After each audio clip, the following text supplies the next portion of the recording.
Hello students पिछले video में मैंने आपको लॉ ऑफ डीएमयू के क्रिटिसिज्म सिखाया था, मतलब उस लॉ में जो गलतियां या जो मिस्टेक्स निकाली गई थी वो सिखाया था। अगला जो पार्ट है वो है significance of the law. Significance का मतलब इंपॉर्टेंस ऑफ द लॉ, यानी इस लॉ के इंपॉर्टेंस क्या है, लॉ ऑफ डीएमयू के बेनिफिट्स क्या हैं, इसके फ़ायदे क्या हैं। तो बच्चों ये जो आंसर है ये हमें सीखना था, लेकिन आपको बता दूं कि हमारी गवर्नमेंट की तरफ से, हमारी एजुकेशन डिपार्टमेंट की तरफ से कुछ चैप्टर्स के कुछ पार्ट्स को ओमिट किया गया है, मतलब वो आपको नहीं पढ़ना। तो इस चैप्टर में ये क्वेश्चन जो है सिग्निफिकेंस ऑफ द लॉ वाला पार्ट, ये आपको नहीं पढ़ना है, इसलिए मैं इसको आपको पढ़ाने नहीं वाला।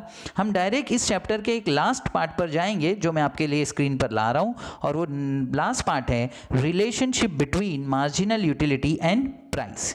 ये लास्ट पार्ट है इस चैप्टर का।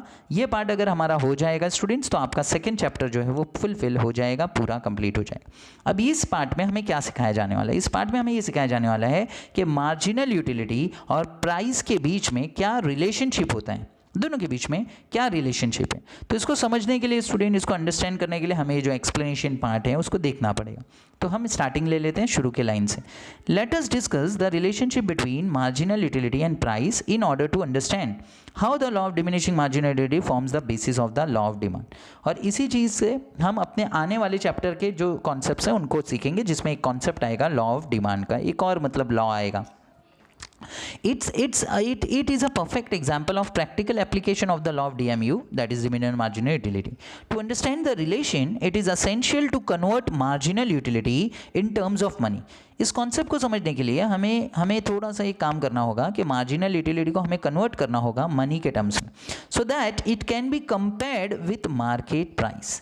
तो फिर हम उसे मार्केट प्राइस के साथ हम कंपेयर करेंगे, मतलब हमारी मार्जिनल यूटिलिटीज़ जो हमें मिलती है प्रोडक्ट से, हम उसे कन्वर्ट कर लेंगे मनी में, ताकि उस मनी के वैल्यू को हम मार्केट की जो प्राइस है उस प्रोडक्ट की, जिस प्रोडक्ट से हमें मार्जिनल यूटिलिटी मिल रही है, उस प्राइस को और हमारी जो मार्जिनल यूटिलिटी है उसको कन्वर्ट करके मनी में, पैसे में जो कंपैरिजन होगा वो कर पाएंगे।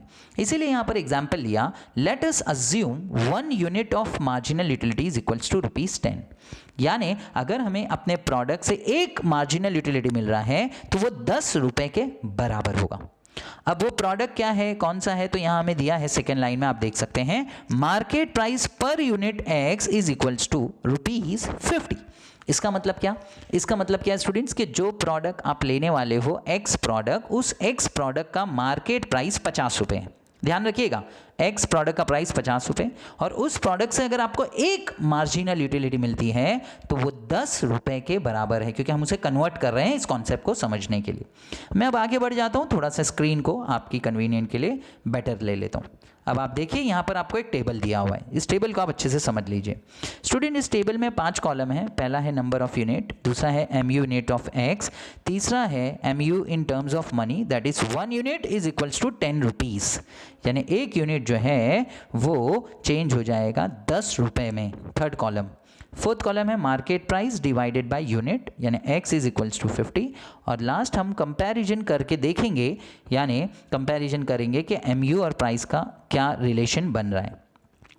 तो अगर हम नंबर ऑफ यूनिट में पहला यूनिट लेते हैं एक्स प्रोडक्ट का पहला यूनिट लेते हैं तो हमें 10 मार्जिनल यूटिलिटी मिलती है। आप फर्स्ट रो में देखिएगा 10 मार्जिनल यूटिलिटी। अब 10 मार्जिनल यूटिलिटी को हम पैसों में कन्वर्ट कर ले मनी में, तो 10 टेंजा आप देखेंगे तो 10 टेंजा बन गया 100, यानी पहला यूनिट लेने पर हमें 10 मार्जिनल यूटिलिटी मिली, और जब हम उन 10 मार्जिनल यूटिलिटी को पैसों में कन्वर्ट करते हैं मेरे बच्चों, मेरे स्टूडेंट्स, तो वो 100 रुपीज़ में कन्वर्ट हो जाते हैं। अच्छा, उस वक्त उस प्रोडक्ट का प्राइस 50 रुपये, ये 50 रुपये हमेशा हर जगह आपको सेम दिखेगा, देख लीजिए 50 रुपये का वो प्रोडक्ट है एक्स प्रोडक्ट, तो वो आपको ऊपर से नीचे उस फोर्थ कॉलम में 50-50 ही दिखता रहे। ठीक है, अब यहां पे देखिए आपको मार्जिनल यूटिलिटी 100 मिल रहा है, जबकि उसका प्राइस सिर्फ 50 रुपये। तो बच्चों ये आपके लिए बहुत अच्छा सौदा है कि आप सिर्फ 50 रुपये दे रहे हो, जबकि आपको 100 मार्जिनल यूटिलिटीज मिल रही है। तो ये आपके लिए एक इंडिकेशन है कि आपको इस यूनिट को खरीद लेना चाहिए।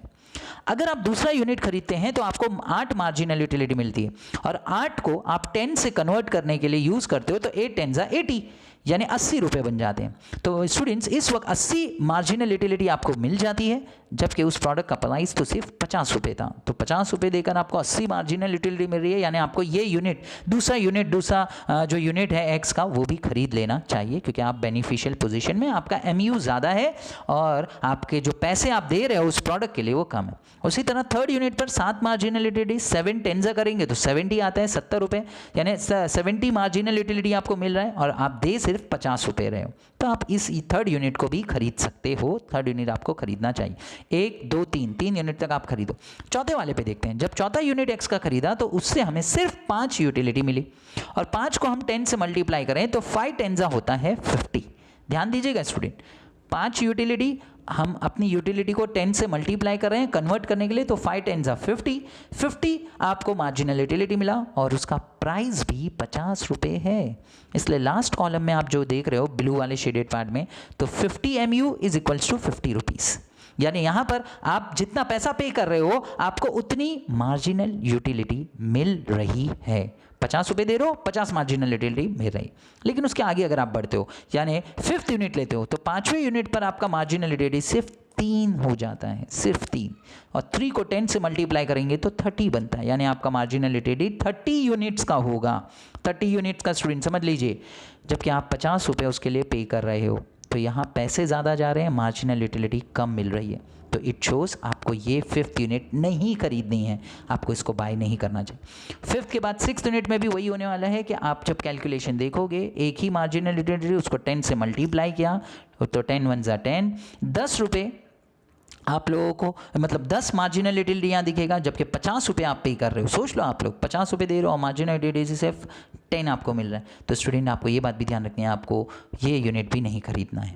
तो सवाल ये उठता है कि हमें अगर शॉपिंग करना है एक्स प्रोडक्ट की तो हम कहाँ तक करें, कितने यूनिट्स तक। तो आप सबको बता दूं स्टूडेंट्स, हम एक्स प्रोडक्ट को 4 यूनिट्स तक खरीद सकते हैं। 4 जो ब्लू शेडेड टेबल में आपको दिख रहा है, हम 4 मतलब यूनिट तक उसे खरीद सकते हैं। क्यों सर? क्योंकि उस यूनिट तक हम जितना पैसा दे रहे हैं, 50 रुपये दे रहे हैं, उसके इक्वल ही हमें मार्जिनल यूटिलिटी मिल रही है। यानी हम 50 रुपये पे कर रहे हैं और हमें उस प्रोडक्ट एक्स से मिलने वाली मार्जिनल यूटिलिटी 4th यूनिट तक 50 है, इक्वल है, तो हम वहाँ तक उसे बाय कर सकते हैं। लेकिन उसके आगे 5th यूनिट 6th यूनिट के बारे में हमें ज़रा भी नहीं सोचना है, हमें उसे खरीदना नहीं है, हमें उसे बाय नहीं करना है। क्यों? क्योंकि 5th और 6th यूनिट में हम पैसे ज़्यादा पे कर रहे हैं, 50 रुपये जा रहा है, लेकिन उनसे मिलने वाला 5th और 6th यूनिट से मिलने वाला मार्जिनल यूटिलिटी 30 और सिर्फ 10 है, जो 50 रुपये के सामने बहुत कम है। तो हम उसे खरीदेंगे नहीं, हम उसे बाय नहीं करेंगे। सो सबसे बेस्ट एक रैशनल पर्सन, एक नॉर्मल आपके और मेरे जैसा पर्सन, एक कंज्यूमर कहां तक शॉपिंग कर सकता है, तो यहां पर हमें इस टेबल में क्लियर हुआ कि वो 4th यूनिट तक कर सकते हैं। ये एक टेबल है समझाने के लिए, हो सकता है कोई कमोडिटी में हम 6 यूनिट तक भी कर सकें, कहीं 3 यूनिट तक भी कर सकें। ये एक समझाने के लिए टेबल लिया था। यानी एक फाइनल आपको क्या कंक्लूजन लेना है कि हम एज ए कंज्यूमर उस यूनिट तक प्रोडक्ट बाय कर सकते हैं जहां पर मार्जिनल यूटिलिटी और उस प्रोडक्ट का जो प्राइस है वो दोनों इक्वल हो जाए, सेम टू सेम हो जाए। यानी प्राइस और एमयू इक्वल हो, वहां तक आप प्रोडक्ट की यूनिट्स बाय कर सकते हो।